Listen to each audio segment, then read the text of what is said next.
Ačiū visiems bendraautoriams, čia toks tikrai kolektyvinis darbas, man tai buvo tikrai pirmas kartas ir tokia įdomi labai patirtis ir tikrai be banko komandos, kuri sukūrusi komisiją, vertintojų, patarėjų, kritikų, buvo tikrai labai įdomu prisiliesti prie tokios man naujos, reiškia, visai srities. Na tai ta patirtis tikrai dėkingas visiems už tą patirtį, dėkingas, kad iš tikrųjų vyksta tokie lietuvybės puoselėjimo darbai Lietuvoje ir labai smagu, kad pasisekė sudalyvauti ir kažkas tai pavyko.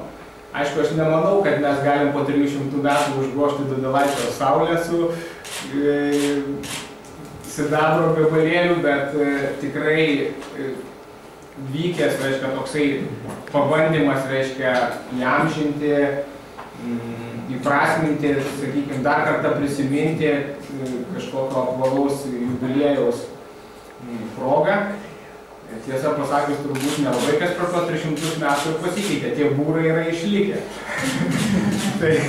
Tai aišku, gal Donelaitis pats ir, reiškia, nežinau, ar pasidžiaugtų ar nepasidžiaugtų, bet turbūt būras kiekvienas pasidžiaugtų kokią monetą gavęs.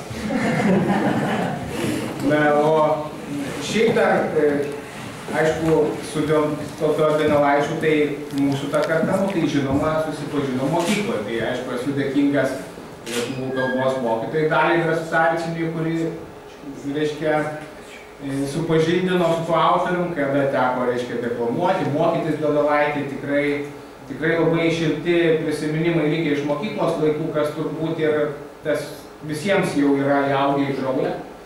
Ir tokia, sakyčiau, įdomi detalė, beveik anekdotinė būtų, reiškia, klausim savo sūnaus, reiškia, kuris dabar yra 8-okas, sakom, nu kaip, ar tu ką nors iš to Donelaičio žinai, kadangi čia tas atvažiavimas į Vilnių. Sako, moku, atmintinai. Nu, tai sakom, tai tu ką, mokykloje tą tekstą mokysi, kaip čia jau, kaip mes, kaip pripratę, reiškia. Ne, sako, aš iš liūdnų slibinų moku.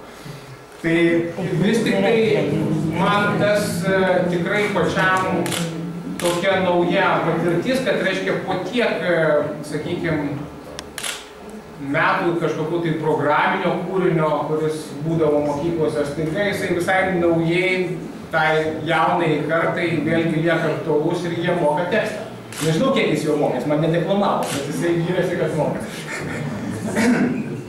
Tai nežinau, tai tiesiog gal jūs turit ką paklausti ar kažką tai. Šiaip tai turbūt tiek. Ačiū labai visiems už tą bendrą autorystę.